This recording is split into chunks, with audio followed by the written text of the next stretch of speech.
You're never too young or too old to take care of your heart.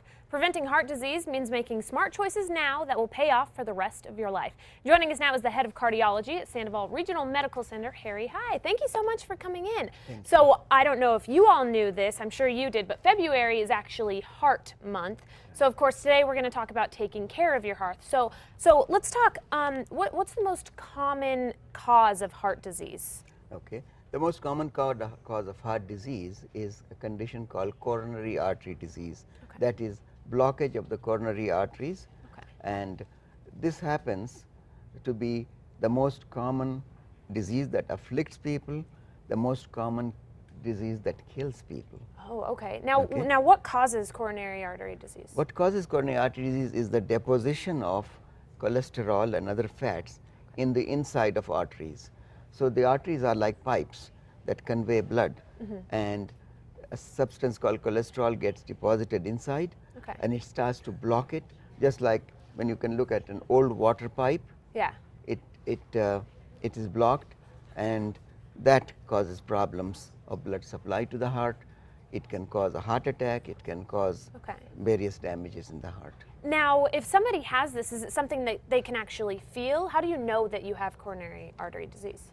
Well, the most common standard thing is pain in the chest, especially pain in the chest after you do some physical activity.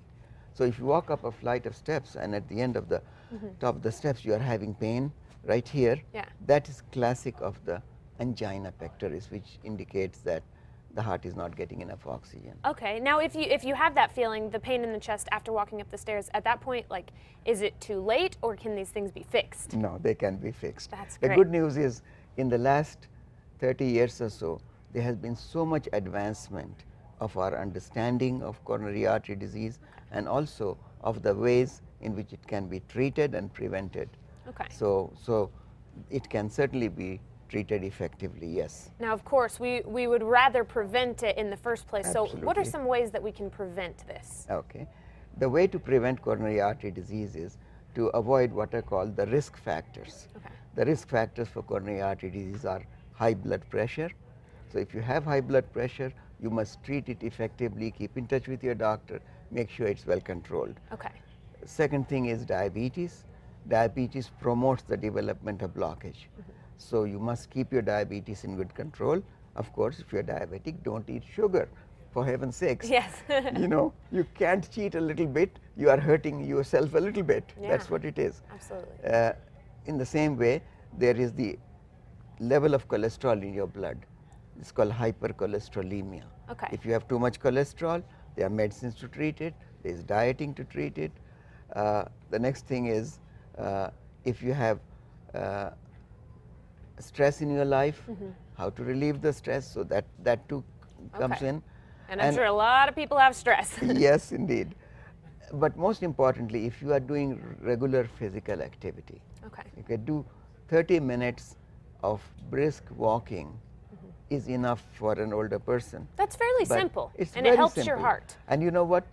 The father of modern medicine, Hippocrates, said about, 2,500 years ago, he said, walking is the best medicine for keeping people healthy. Can you imagine? And it's so simple. It's something that you can do every single day. It's still there. How can people find you all and get information on all this?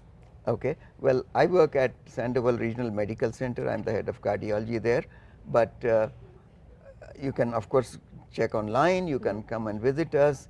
We can give you brochures that explain these things. And if you have a doubt, come see a doctor. Absolutely. You know, come see a doctor. We can do tests. There are such tests as ultrasound of the heart, or called echocardiogram. The other test that we do is stress testing. These tests tell us, a lot of time people have these kind of symptoms that they are worried about.